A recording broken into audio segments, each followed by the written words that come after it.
Good morning. Magpasensya na kayo sa balderitas ko dyan, ha? Bali Sunday ngayon. Laki ng lawa, oh. Ang ginaw.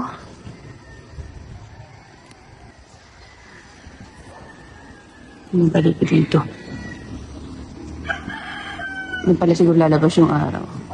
Ang plano, gigising ng maaga, mag-jogging, itingting ng view, wala. Tinanghali na naman. Siguro mga 5:30 na ng umaga. Eh, paano ba naman kasi nagkakatakutan kagabi?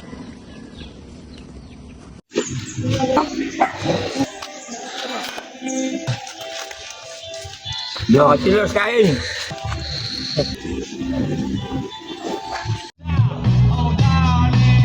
Pero ako chillers, dito na lang ako kakain sa kwarto kasi nga ang dami kong ginagawa. Nag-edit ako, nagtutok, nagsasend ng mga clip. Anyway, may editor po ako Ibig ko sabihin, minsan kasi may mga time na na inaayos ko pa rin yung inedit sa akin. Dinadagdagan ko ng clip or nilalagyan ko ng mga subtitle kasi bago pa lang yung nag-i-edit sa akin. Anyway, magagamay naman yan. Soon. Ayan, kain tayo. Good morning, chillers. Bali, punta kami ngayon ng palengke. Medyo tanghali na nga kami. Dami ko pa tinapos kanina. Hinod ko nga muna para makapalengke kami para sa pananghalian / paggabi na din para hindi na tayo malis-lis mamaya.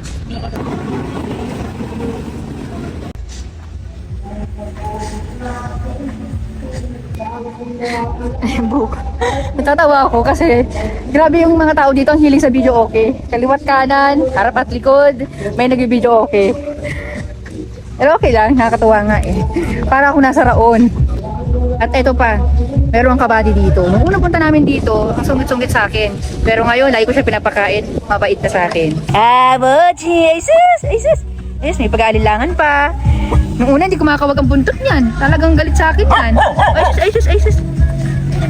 Kakain na naman siya mamaya, yung mga tira-tira namin. Oh. Pero dinadagdagan ko ng kanin, syempre. Ay, hindi ko wala sa nabila ng kainan. Nandun na tayo sa Ay. Yung nag-video okay dito, isa dito, yung bahay na yan. Isa doon. And kami nagpapatugtog lang muna. Hintayin nyo kami. Char. Tapos isa doon sa baba kagabi. Ayan. Meron pa nga dito. Ayan. Meron pa dyan. Grabe. Ayan. Dahil medyo malilate na naman kami ng pananghalian. Ayan. So, binilang ko na muna ng ganito yung mga boys. Ayan. Kakaway. Grabe trabaho eh. Talagang matindi daw eh. Char. Pagluto pa lang siniknik ng ano patahin natin ngayon? Arthritis. Arthritis. Oo nga pala, bawal nga pala sa akin yan. Iwas muna. Munggo. Yan. Bali yung pinalengke nga namin hanggang halos bukas na. Yan, may pang sopas jam, may pang adobo, may pang nilaga. So dito muna ako mag-upload. Ang gusto namin tong pwesto na to sa may puno. Tingnan nyo yung hangin oh, saya. Tsaka mas malakas signal dito. Anyway, meron naman din doon sa bahay, kaya lang mas feel ko dito kasi nga mapuno.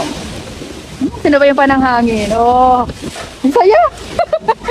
Yeah, sarap nga natulog namin lahat. Kasi nga mahangin, halos nagpatay na nga lang kami ng electric fan. Kaya lang dun sa taas, ito na, shout out kay ate.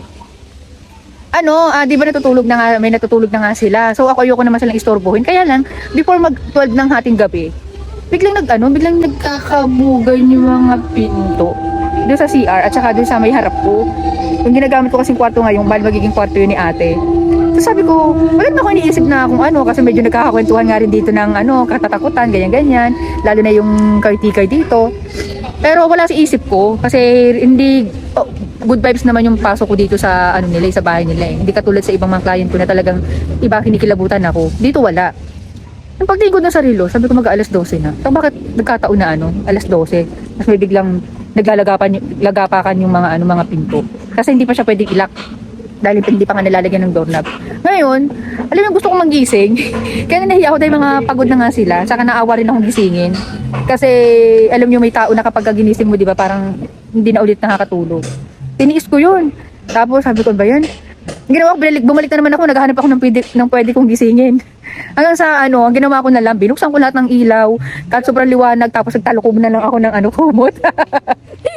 Ayun, kasi nakatulog naman ako, siguro mga alas 2 na ng madaling araw, hanggang alas 6 naman. So, ang haba naman ng tulog ko.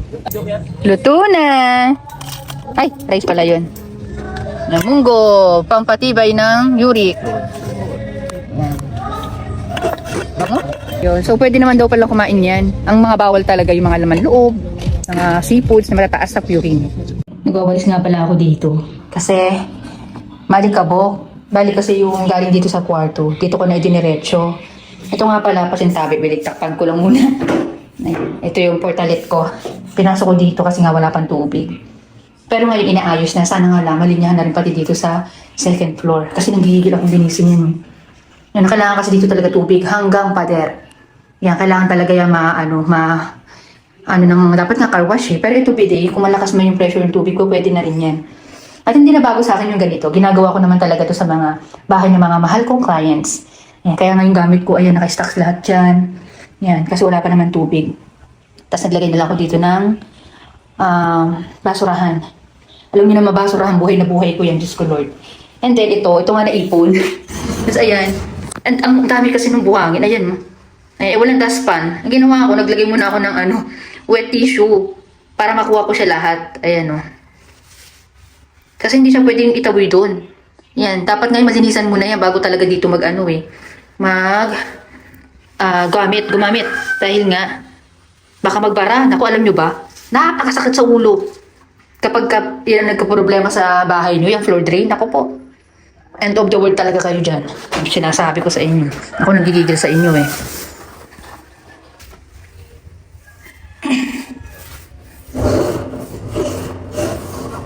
Ngayon naririnig-rinig ko na sila doon sa baba.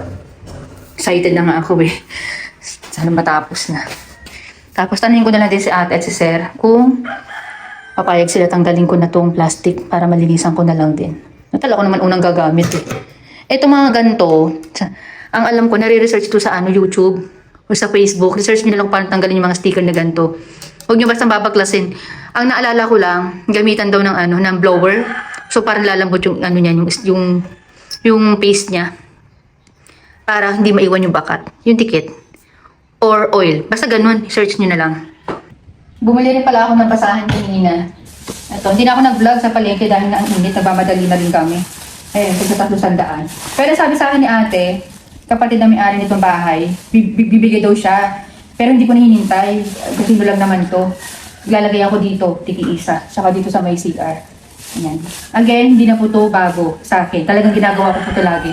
Ilang kliyente na hindi ko na nabilang na lagi ko talagang binibilhan ng mga basahan, basurahan, kung ano man yung mga pangailangan ko, hanger. Pero ngayon, medyo aware na kami sa ibang gamit. Katulad ng hanger, dadala na ako. Yun. Ito. Kasi iwan ko na rin yan dito. Nagbili na rin ako ng Sondrox. Ayan. Sondrox. Powder naman, marami naman akong dala. Kasi nga po, kami talaga, team namin, ako lalo na ako, madalas ako talagang una nakakagamit sa mga rooms ng mga clients ko, mga master's bedroom. Ayun, so talagang nililinis ko na. Shoutout kay ang nalala ko si sila Ate Dali. Tapos si Sis Beth Carino sa sa Bulinaw, Pangasinan. Nililinis ko talaga yung si Anila. As in, pagod na pagod kami noon. Anong oras na kami umuwi. Hindi pa ako naliligo. Alam mo yung neighbor, hindi pa ako nagbibihes. Pero kung doon ako talaga linisin yung CR nila. Kasi wala namang gagawa dahil nga wala sila dito. Nasa ibang bansa sila lahat. Ayun, so pero nakakatuwa lang yung ginagawa. Kumbaga, nakakagigil nga kapag yung maalikaw ko. Ang sarap linisin. Ayan, chillers! Merienda! Sopas. Yung mga kumain na ba? Kumain na sila? Kumain na sila, hindi na ako nakakuha ng clip dun. Anyway, basta sopas to. Dami nito. Ay, dali, mainit. Ayan, kuubos ko siguro to ngayon. Ayan, habang nag-i-edit, nag-upload, merienda. At as usual, ayan, may nagbibideo okay pa din. At ayan nga sila kuya, inuumpisahan na nilang ikabit yung tubig. Pero pansamantala lang muna daw yan. Ayan. Ito nga pala yung tinatrabaho ngayon dito sa bahay. Ayan, swimming pool. Bukas may gagawa na ulit dito. Ngayon kasi Sunday, kaya walang katao-tao dito. Yung caretaker lang.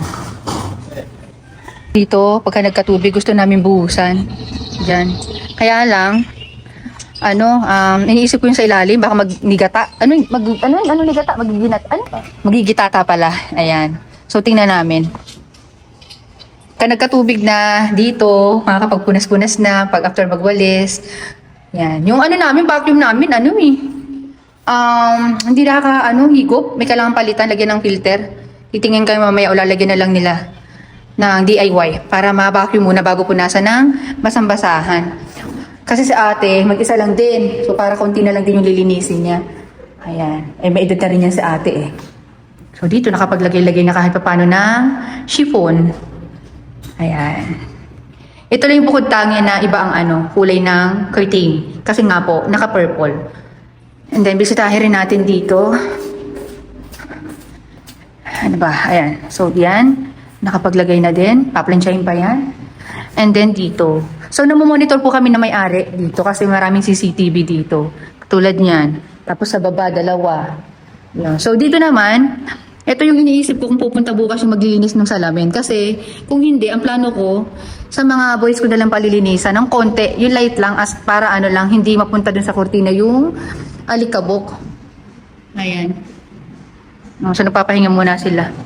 Kasi, pa naman, break time. Kumbaga, 1:00 yata. Anong oras na? 12:00. Ayan. So, pagkagising nila, sabi ko, habang wala pa silang ginagawa, kasi kung tinatahi pa yung ikakabit, ay punas-punasan namin yung mga hagdanan para mabawasan yung alikabok. Ayan. And then bukas, may mga magre-retouch kasi dito. So pakiramdaman na lang sa magre-retouch. Usap-usap na lang, kahit paano na, oy, isog ka dyan. Dito kami, wag ka dyan. Ganon.